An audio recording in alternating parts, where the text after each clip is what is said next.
Welcome to another Friday edition of Engagement That Scales with Rachel Hoppy. Hi, Rachel. Hi, Shannon. How are you? I don't know about you, but I am excited for Friday this week. We are here in the States. It is a long weekend, and it's beautiful where I live, so I'm very excited. And better yet, the annual report will be done. It's true. Maybe this afternoon. Anyways, thank you. I want to welcome Sahana Chattopadhyay. I had it right. Chattopadhyay. You did. Right? It's okay. Sahana is somebody that I have been following and interacting with online for years now, I think. She's a wonderful writer.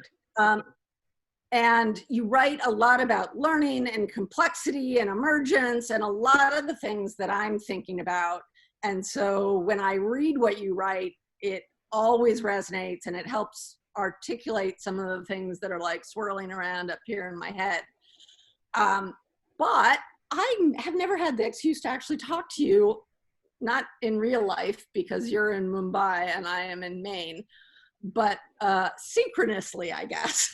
Yes. So before we really get started, if you could tell me a little more, I've read some of your background, but tell me, how did you get interested in this space? What's your professional life look like? And what are you thinking about and working on these days? Oh, great. Thank you, Rachel. Thank you for a lovely introduction. So I've been in the corporate world for 18 plus years till I left 4 years ago, almost 4 years ago. And in those 18 plus years, my primary role has been that of learning and development person, organization development person, coach, facilitator, and, in the people capability development side of things. Mm-hmm. Then came 2008, birth of social media and Twitter. And my world literally exploded because suddenly I was connecting with people from all over the world. And that's when we met, again, virtually, mm-hmm. But we met. And people like Jay Cross and Harold Jarkey and Jane Hart and Marcia Connor and that whole gamut of social learning, peer-to-peer learning, collaboration, technology as facilitator. And that whole thing just, blew my mind, so to speak. And my go-to person for community and understanding communities have been for a very long time the Community Roundtable and you and the whole group of people talking about collaborative learning. And in those days, we were talking about collaborative learning in the VUCA world. Mm-hmm. And now we are as VUCA as it can get, right? And we are in the middle of absolute, ambiguous, uncertain complexity, dynamic complexity. So that whole gamut kind of took me on this journey of social learning, collaborative mm-hmm. learning, peer-to-peer learning, my role as an enterprise community manager in one of the organizations using Jive as the platform, mm-hmm. Yammer, and mostly Jive, and yep. That whole how should I say, that whole networked learning opened up. Mm-hmm. And it really spoke to me because I'm not a person who really works well with command, control, and hierarchy. I love my autonomy and agency. And here was this whole mode of learning that was not only self-driven, peer-driven, collaborative, boundaryless, everything that my heart desired and more. And that really, took me on that whole journey. And we've been on that's probably why that's probably why your work resonates so much for me, because it's a similar thing, which is I was always constrained by these very defined roles. And all of a sudden, I'm a curious person. I like to learn, but it wasn't really available to me. And then all of a sudden, the world was available to me. And I was like, oh my gosh, this is amazing. But I think what's happening, what I'm seeing on the flip side now, and COVID has certainly kind of prompted a lot of this, is I do very well in ambiguous situations where I can direct my own work. That's not true of a lot of other people. Meaning, if you get somebody who's more process and wants to take things more deliberately, and we absolutely need that skill set, but it can blow their minds in not such a good way. Good way. Because they crave a level of certainty that we don't have. And I think that gets to, there's this real tension right now between how leadership is changing. And I'm just in the middle of writing this document about, well, COVID is certainly changing things, but it's a precursor of what is coming. It's not, we're not going to solve it and go back. It's actually just making us feel all these huge issues like climate, like, which is a similar problem, just not as acute. And so I've been thinking about that a lot lately, which is we need to think about leadership differently, because I can no longer tell anyone what to do. And I totally resonate with that, Rachel. And I've been writing about that as well, like leading in uncertain times, leadership literally as a quest and as a journey. And so there are, I literally wrote 3-part articles on leading in uncertain times. And what I'm increasingly feeling and seeing and sensing around me is that, see, the expectation from leadership in the industrial era has been someone who would command, control, give directions, give you a plan, tell you what to do, and get the work done in the most efficient and productive way possible in the shortest possible time, scale and speed and efficiency and all of that. But COVID has, I would say, while all of these things have been happening for more than a decade, climate crisis and other everything else associated with it, COVID has, I would say, underscored all the fault lines, all the fractures, fissures. And now it has kind of blown everything up in our face, making things so fluid, so ambiguous, so dynamic, and yet complex that we really don't know what's going to happen tomorrow. And, and so it's interesting. It's because a few weeks ago, we had somebody on to chat with me. She's a doctor in psychology, Gretchen Schmelzer, and she was talking through, like, how do we help people lower their anxiety in these really ambiguous times? And she was talking a lot about how people really need certainty. And we're looking at this environment that's very uncertain. And it actually prompted me to reflect a little bit. And part of the challenge with the efficiency mindset is that we're orienting our view on a very small thing rather than a big thing. A thing that we're producing versus a thing that's coming down from the top, that's our guiding principle. And when we do that, and that becomes uncertain, when our whole world kind of shatters. But I was looking at, and I'm like, if you have a guiding principle, and you know who you are and what you value, that then becomes the consistent stability rather than the what you're doing. Because the what you're doing is going to, we're not going to know from one day to the next what we're going to be doing. If I know who I am, that calms me. But that requires reflection and time. Oh, yes. Oh, yeah. So that's some of what I'm thinking about as well, which is like that idea that, and I don't know if you've tripped across this book, but between the 1619 Project from the New York Times and this book called Accounting for Slavery, like blew my mind about how climate change and sustainability, racism, sexism, extractive business processes and command and control are all kind of part and parcel of the same mental mindset.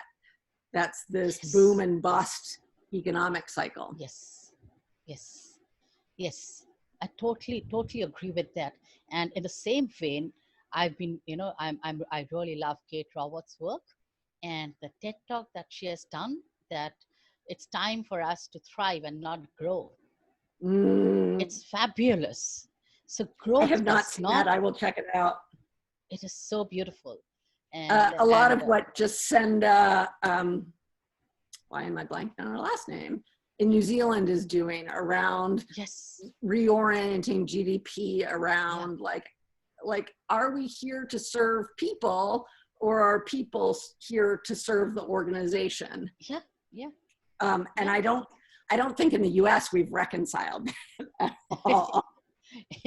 and neither in India. I mean, business is not, I mean, we are not here. We don't, as human beings, get excited by increasing some shareholders' profit.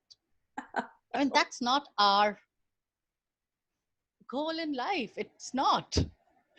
But as human beings, we are excited to give off the best of our gifts and potential in the service of something larger than us, an evolutionary purpose. And that is a great succinct. Yeah, so sorry, go on. We're having a little audio lag. And I believe this current time of uncertainty is actually, I'd say, I call this an enforced pause, which has been kind of pressed. We have no choice, but we can choose to rush around like headless chickens internally within the four walls of our homes, even in this pause, and cling on to our old patterns and Netflix our way through it.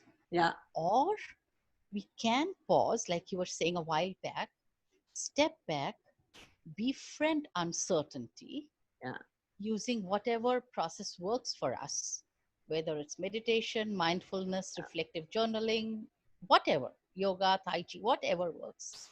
But if we can do that as individuals, I mean, I think we are in a position where we have to, all of us are leaders.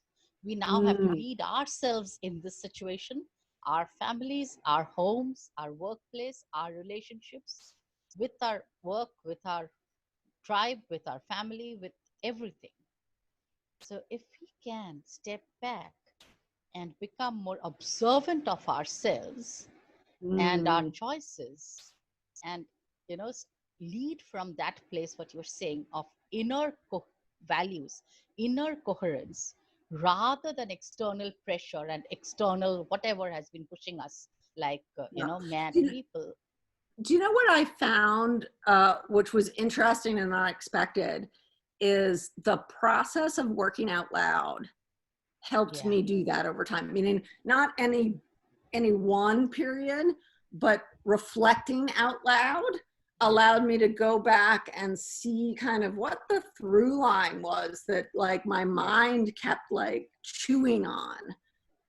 And that was a really profound change. I used to be so cranky. I'm still cranky. Shannon will attest to, like, I get cranky when I get tired and stressed. But I used to just be negative. But what's interesting to me is anxiety is the flip side of excitement, right? And so the same thing that drives your anxiety can drive your excitement, but it's how you process and understand that, right? Can you get excited about it instead of anxious about it? And and actually, like a lot of the work we do with communities or organizations for that matter, I feel like what communities do, it like strip away all the learning, all the business benefits, all the whatever, is they help ground us so that we can more often see the opportunity and kind of hold back our anxiety a little bit. Yeah. And I was exactly, Rachel, because when you said working out loud, and I was thinking of communities, because when communities become a safe container for example, if I look at our relationship on Twitter, what you've been sharing, I've been sharing, our tribe, quote unquote tribe, and I'll explain why I I'm using the lost word the tribe. last little bit. I think we're having some audio problems. Sahana. Is this clearer now? Can you hear me now? Hearing her fine, Rachel, so it might be on your end. Oh, I think Rachel has frozen. Sahana, you just keep going and she can catch up. Okay. Okay. So what I was saying is, when we work out loud in a community provides that safe space, a container for us to be our authentic, true selves. And that, I would say, reduces not only anxiety, but also helps people to connect at a level that is deeper, that is much more authentic than you would connect, say, at a project team level. Because Sorry, communities, I missed that. My coworkers are using all of our bandwidth. Oh, you have to kick the coworkers off. So I was saying, Rachel, that communities provide a safe container for us to be ourselves. When we work out loud, when we reflect out loud with authenticity, with wholeness, and with a purpose, the community becomes that safe space where we can be, rather than a project team may not be that, because that is much more goal oriented. Whereas a community is a container for, I would say, container that a crucible that also allows for emergence, allows for novel thinking. And, you know, if I were to think of the Carnivore framework, in a complex situation, communities of people can solve problems, but not linear thinking project teams. I wouldn't say not always, but communities allow for that flexibility of diversity, of that space for working out loud, reflecting out loud, that space for like the melt. It's like a crucible, a melting pot of diverse thoughts and ideas from all over the world. Do you know what? And we've The experienced other thing that I found when I started way back, like more than a decade ago, working out loud online, is there was a big conversation at the time. How do you self-promote? And I always, it never resonated for me, because I was like, no one cares about Rachel Hoppy. Like, I mean, some people do, but not anybody out there. But I started writing about what I cared about. And that is something that I could really align with people like you on, which is we both care deeply about the same things. And that's what connects us at the end of the day. And so by sharing that, you kind of naturally attract to people. And actually what that does is it validates what you're doing in a way that allows you to like dig in more and be confident that it matters to somebody. And like that kind of empowerment is hard to get anywhere else. Yeah, I totally agree. And also what happens is communities, people think, and I would say wrongly, that communities are echo chambers, but we know it's not that. It's not. It's not groupthink. It's diverse perspectives coming together, and then something completely new coming out of all those diversity, the synergy of those diversities. And that is what I really love about communities, and love about the way that you know, our differences and our synergies can work hand in hand. It's almost like the diversity and the synergy together is in a dance, and I love that about communities. Yeah, and it's interesting because we don't know how to have that conversation a lot of the time, which is why you need community managers. You need facilitators of some type to kind of help people find the language to support each other, and then to challenge each other, not in a contentious way, but saying, I have a different experience of that event.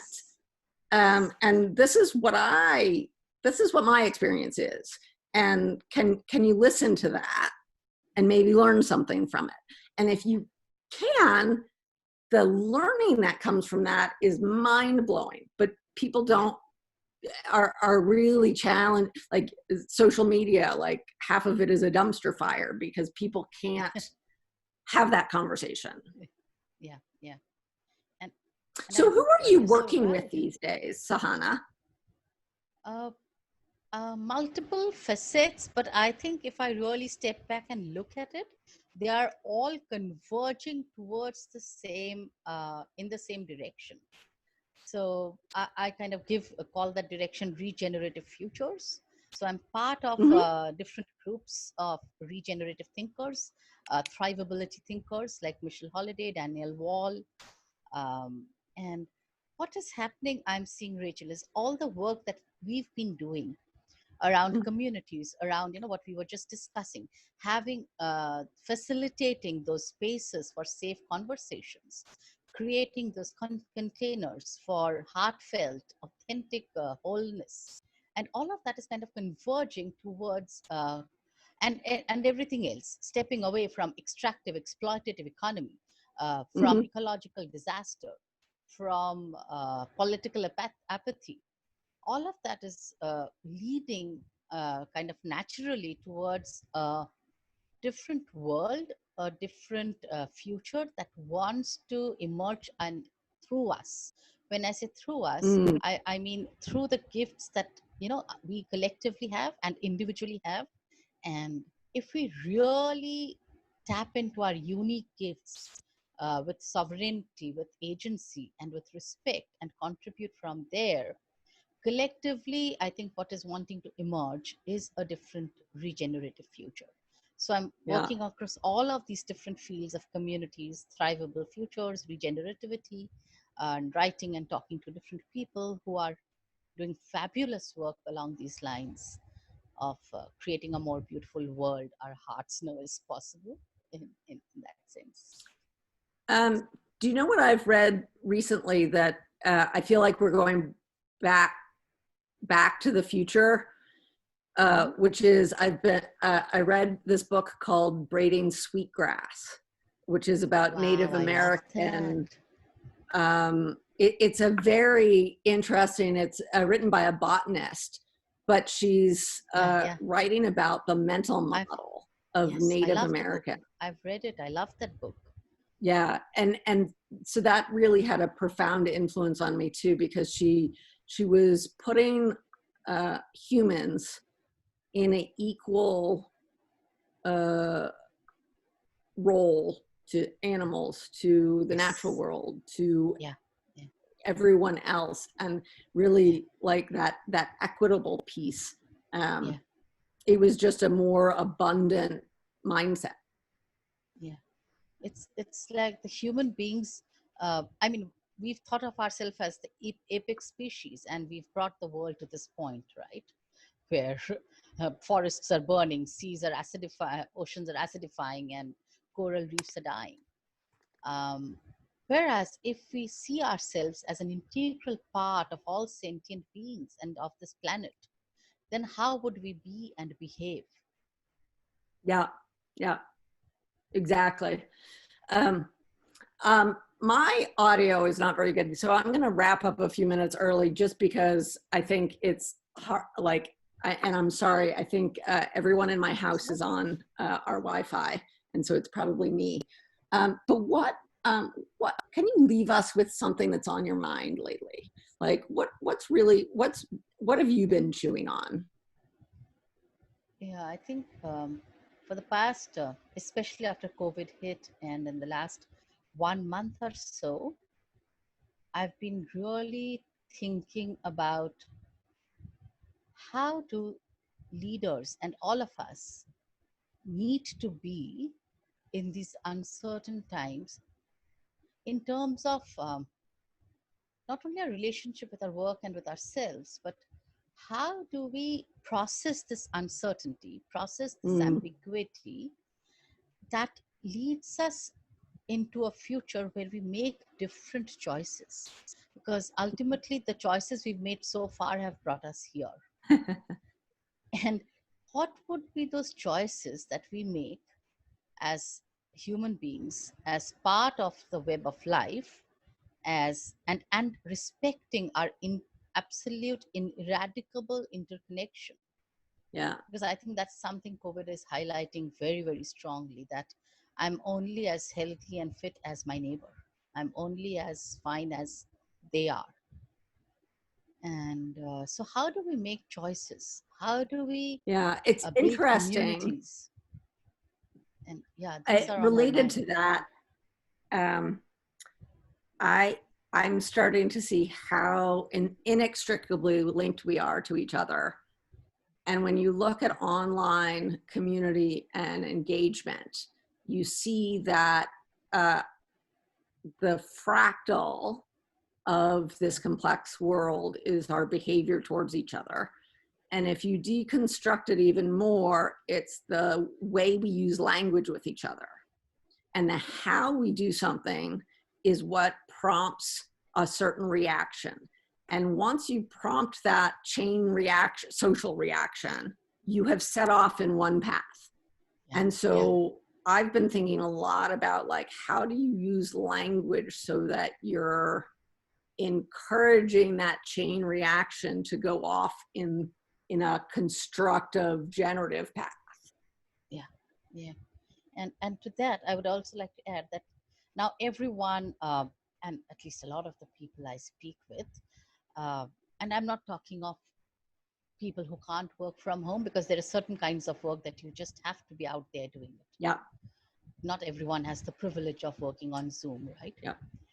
But I've been thinking that those who are, and where leaders are facilitators in Zoom conversations, can that Zoom be a place for online communities of the kind that we've dreamt about, of the kind that we've spoken about, of communities of true connection, not just to get some work done, not just to keep tab on each other, not just to give updates of, whatever the project requirements are, which are fine. But can those also be used as points of connection?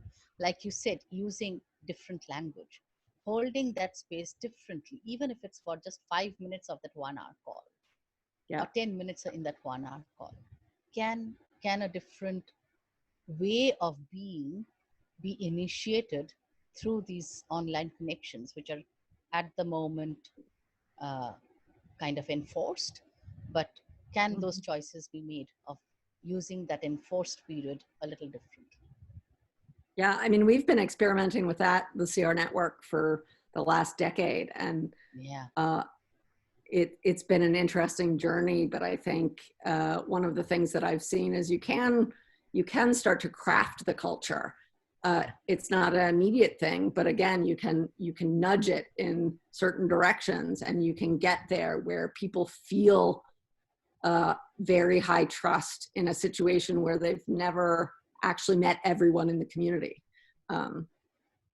So I am encouraged by that. It's pretty exciting, but I think to your point, you have to be different in order to have that happen. So that's a great place to end, because we're going into a long weekend, and maybe we can encourage everyone to try being different this weekend in the US. I mean, in India as well, but you may not have the long weekend to do it. Sahana, it was so amazing to finally talk to you. And I'm so sorry that my audio was not better, because that got in the way a little bit, but I loved listening to you, and I loved connecting with you. So thank you for joining us. Same here. Thank you. Wonderful conversation, Rachel. Thank you so much. Yeah. Take care. Bye-bye. Bye-bye.